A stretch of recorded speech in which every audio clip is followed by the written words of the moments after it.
मन की बात कार्यक्रम में देशवासी को उद्बोधन देउछंती प्रधानमंत्री नरेंद्र मोदी। यह हूँ मन की बात 94तम संस्करण।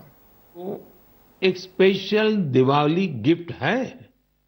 इस लॉन्चिंग से कश्मीर से कन्याकुमारी और कच्छ से कोहिमा तक पूरे देश में डिजिटल कनेक्टिविटी को और मजबूती मिलेगी। इसकी मदद से बेहद दूर दराज के इलाके भी देश के बाकी हिस्सों से और आसानी से जुड़ जाएंगे। देश जब आत्मनिर्भर होता है तो कैसे सफलता की नई ऊंचाई पर पहुंचता जाता है, ये इसका भी एक उदाहरण है। आपसे बात करते हुए मुझे वो पुराना समय भी याद आ रहा है जब भारत को क्रायोजेनिक रॉकेट टेक्नोलॉजी देने से मना कर दिया गया था, लेकिन भारत के वैज्ञानिकों ने ना सिर्फ स्वदेशी टेक्नोलॉजी विकसित की, बल्कि आज इसकी मदद से एक साथ दर्जनों सैटेलाइट्स अंतरिक्ष में भेज रहा है। इस लॉन्चिंग के साथ भारत ग्लोबल कॉमर्शियल मार्केट में एक मजबूत प्लेयर बनकर उभरा है। इससे अंतरिक्ष के क्षेत्र में भारत के लिए अवसरों के नए द्वार भी खुले हैं। साथियों, विकसित भारत का संकल्प लेकर चल रहा हमारा देश सबका प्रयास से ही अपने लक्ष्यों को प्राप्त कर सकता है।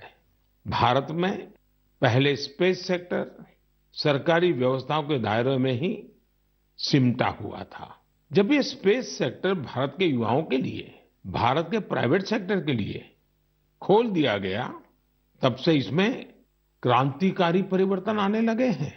भारतीय इंडस्ट्री और स्टार्टअप्स इस क्षेत्र में नए नए इनोवेशंस और नई नई टेक्नोलॉजी लाने में जुटे हैं। विशेषकर इन स्पेस के सहयोग से इस क्षेत्र में बड़ा बदलाव होने जा रहा है। इन स्पेस के जरिए गैर सरकारी कंपनियों को भी अपने पेलोड्स और सैटेलाइट लॉन्च करने की सुविधा मिल रही है। मैं अधिक से अधिक स्टार्टअप्स और इनोवेटर्स से आग्रह करूंगा कि वे स्पेस सेक्टर में भारत में बन रहे इन बड़े अवसरों का पूरा लाभ उठाएं। मेरे प्यारे देशवासियों, जब स्टूडेंट्स की बात आए, युवा शक्ति की बात आए, नेतृत्व शक्ति की बात आए, तो हमारे मन में घिसी पीटी पुरानी बहुत सारी धारणाएं घर कर गई है। कई बार हम देखते हैं कि जब स्टूडेंट पावर की बात होती है तो इसको छात्र संघ चुनावों से जोड़कर उसका दायरा सीमित कर दिया जाता है, लेकिन स्टूडेंट पावर का दायरा बहुत बड़ा है, बहुत विशाल है। स्टूडेंट पावर भारत को पावरफुल बनाने का आधार है।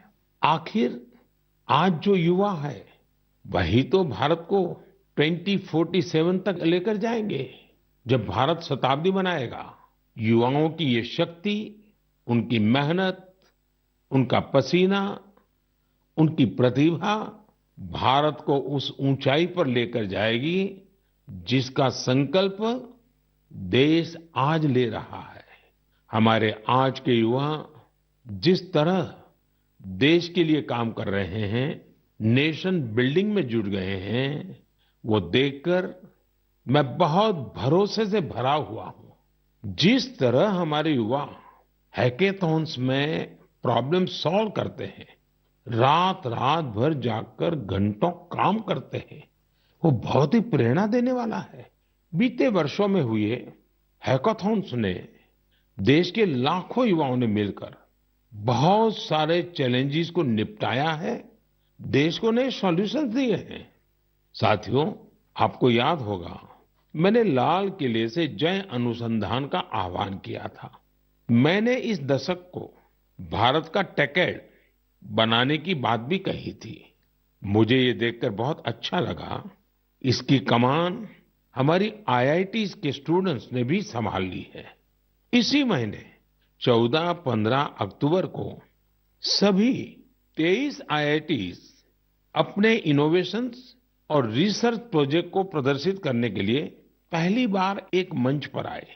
इस मेले में देश भर से चुनकर आए स्टूडेंट्स और रिसर्चर्स, उन्होंने 75 से अधिक बेहतरीन प्रोजेक्ट्स को प्रदर्शित किया।